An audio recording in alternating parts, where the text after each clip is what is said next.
Hey, I just wanted to kind of make a little video about the current situation. We just had an assassination attempt on a presidential candidate. A lot of tension. Being a background in history, I mean, I really have not really good feelings about what the future is for this country.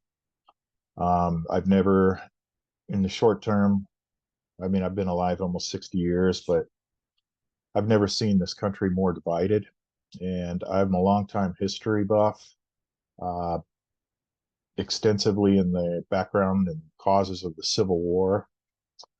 Things that are happening right now, at least as far as tension is, it reminds me of the lead up to the War of Secession.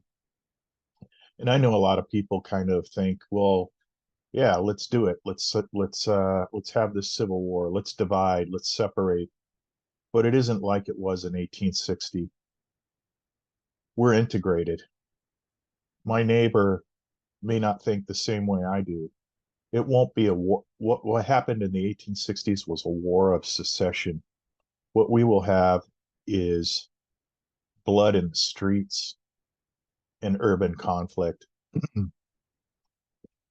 And I think it was ever since the 1980s, every time that there's a changeover in the policies, it's almost a tit for tat. Well, I'm going to get you back. You see the gate, it would go like this, going from left to right, based on the party that got into the two party. As far as I'm concerned, it's a two-headed snake. I don't think there's much difference these days. I think there are more oligarchs than anything that control everything, but that isn't the subject of this.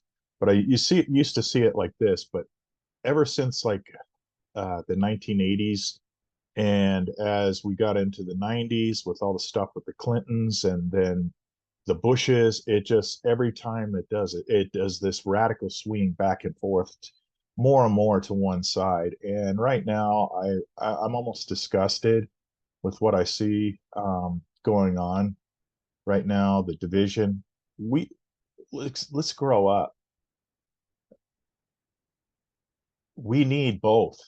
We need social services. We need social programs to provide some safety net, but yet we need free market capitalism, which we don't have. We have corporate welfare, which is prolonging this fake economic situation that we have that should have corrected itself, but because of interventions, it's just ballooned into this monstrous thing that um, it's going to cause more pain and more devastation the larger it gets. But I just appeal to everyone to think about we have more in common, especially for our children and our grandchildren.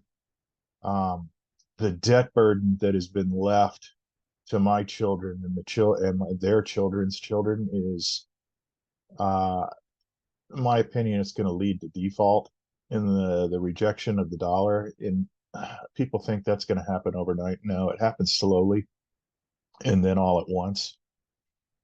Um, Prepare. It's going to happen. But most of all, have compassion and love for your fellow neighbor. We have more in common than we have. We both want a healthy, vibrant country. Um, we don't need more wars. Honestly, with the amount of money we've sent to Ukraine, and other proxy wars, and that's what they are, they're proxy wars, could have funded vocational training for a lot of youth.